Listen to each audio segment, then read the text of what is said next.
Yo, what is going on YouTube? What's going on everybody? Welcome back to the channel, man. How you guys doing out there today? So today we're back here with some more R.E.M.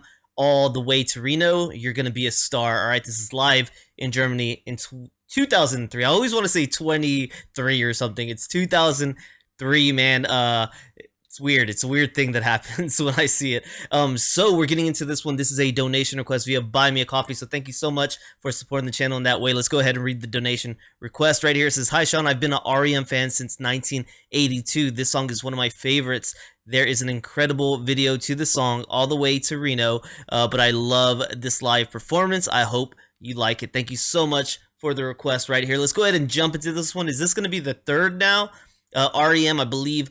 So this is going to be our third R.E.M. reaction. So if you're new here, man, feel free to dive back and see the other ones that we have right here on the channel. Thank you guys for joining me for this reaction. Let's go ahead and jump into it, man. See what is happening. All right, had to get the volume turned up all the way. Let's go ahead and get this started, man. We're doing this one because it's Peter's favorite song to play.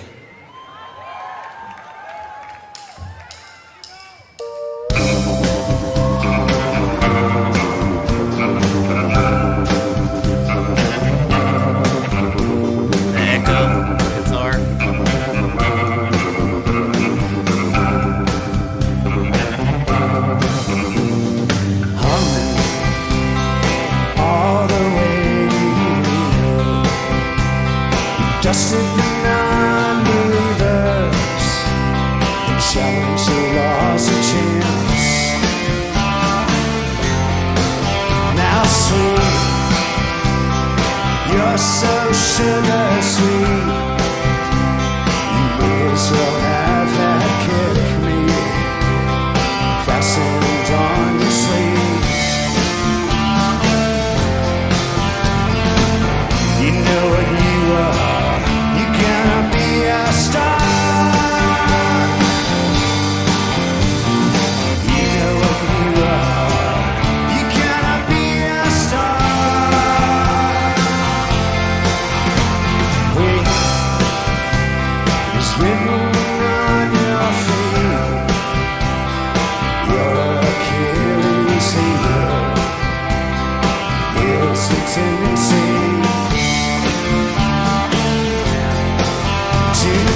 I dig his energy, and this makes me think all the way to Reno. Okay, so we're gonna dig into the meat on this track, right, and try to figure out maybe what he was thinking when he wrote this. But it's got me thinking. He reminds me of some people I knew in high school, right? And I had all types of different friend groups in high school, right? I was in an interesting position where I had friends who were on sports teams. I had friends who were skaters. I had friends who were outcasts. I had friends who were kind of country on the countryside. I had friends that were like into gangster rap and even living that kind of crazy lifestyle. I was in a very interesting position where I had a lot of groups that I could communicate with, but a lot of times you wouldn't see these groups talk to each other, right? There were definitely some people, interestingly in my position where you can kind of associate with a lot of different people, but I would say I don't know REM very well, and I don't know their lead singer at all. But he gives me vibes of some of the people I knew kind of growing up who weren't always in the friendliest of positions. Maybe I don't know if he experienced bullying, things like that.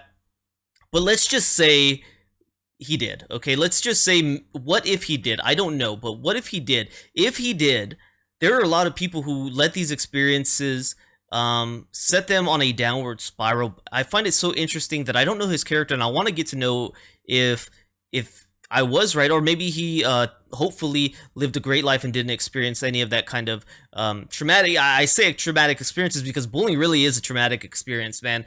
Maybe not to the depths all the time of like other things, but it's traumatic for people, man. So let's say, what if he experienced this, and then to go out and write this, what sounds like to me empowering lyrics, trying to empower others. I love that, man. I love when you can be in a bad situation and like flip it up on its head and not let it define your character and the rest of your life, and you overcome it, and you, in this instance, are sending an empowering message, which it feels like to me. I don't even know what the song's about, but hear these chants and everybody singing with their arms in the air, "You're gonna be a star." To me, that is encouragement. Okay, that is keep going, man. You are a fighter. You're the star of the show. Believe in yourself kind of message. And I was just getting down with it. Now, as far as the music backing it, I got mainly a kind of indie alternative feel, but still I got hit with some of that beachy kind of transition vibes, and I don't know what that is. Is that called reverb or whatever's creating that echo on the guitar that gives me almost like, I don't know, bang bang feeling, right? My baby shot me down, like that, just cool. To me, it's like Tarantino type of sound that, because I think Tarantino kind of uses sounds like that in his movies and stuff like that. It's got that, I don't know where that sound originated on guitar, where it became popular, but it just sounds cool. That echoey kind of guitar that we entered the track with, so good. All right, so checking out All the Way to Reno. This is written in or released in 2001, okay, and it's a song by Peter Buck, Mike Mills, and Michael Stipe. All right, so this was released by the American rock band once again in 2001. The single did not chart on the Billboard Hot 100, but it did reach number 24 on the UK singles chart and number 31 in Italy and number 34 in Ireland. All right, the background, according to Peter Buck's sleeve notes to In Time, the Best of R.E.M., the R.E.M. compilation of which this song also appears. The song describes someone who believes they can get famous if they go to Reno, Nevada. The working title of the song was Jimmy Webb on Mars, which according to Buck's notes was a sick tribute to a songwriter who we all admire. Okay, so not too sure Mr. Jimmy Webb is. Don't think I've ever heard anything from Mr. Jimmy Webb. So yeah, it says there is a music video. I assume this is the one that maybe you were referring to. It says the song's video was shot at the Bishop Ford Central Catholic High School in the Prospect Park area of Brooklyn, New York. It was directed by Michael Moore and filmed by 4 students. Okay, Michael Moore. Filmed by 4 students from the host school and other local schools. In the video, Buck and Mike Mills can be seen entering the career guidance office with their respective instruments in hand, only to leave armed with nothing more than a dustpan and a brush. Bertus Downs makes an appearance as the school's announcer, only to have his microphone commandeered by Michael Stipe. So there we go. It sounds like with the music video that maybe they went into the career guidance center thinking, hey, this is where we can go and find a band, right? Maybe they'll point us in the right direction. No, they actually gave you a job that you want nothing to do with because you're pursuing that music. You got to believe in yourself. He goes to the school and just once again showing that he's ready to be the star and run the show, gets the microphone, maybe from, I don't know if that's the school principal or who that is in the video. But yeah, so just once again taking charge, taking control, right? Almost a metaphor for taking control of your life and believing yourself right there. So once again, just a really good message right here. If you guys know anything, if I was kind of onto that with maybe the message and the persona of this song and the way it's meant to just drive people and help people who maybe aren't in the best position, because that's the feeling I was getting from Everybody Hurts jumping into this song next, is just kind of continuing that message to help people. And I kind of get that maybe that's their vibe, right? They put out a lot of good message music to help people. That's the feeling I'm starting to develop here listening to some R.E.M. So you guys let me know. Maybe I'm totally off base, but maybe I'm onto something, man. Thank you so much for the donation request here. I hope you guys enjoyed rocking here with me. Thank you so much. Let me know more from R.E.M. you guys like me to check out, please. Thank you so much, man. If you enjoyed the reaction, consider becoming a member on my YouTube or Patreon for as little as $3, man. Great way to support me if you're enjoying the content. Don't forget to like, subscribe, check out the descriptions down below for ways that you can help the channel, including donation requests if you so choose. Thank you so much, and I'll see you on the next one, man. Peace.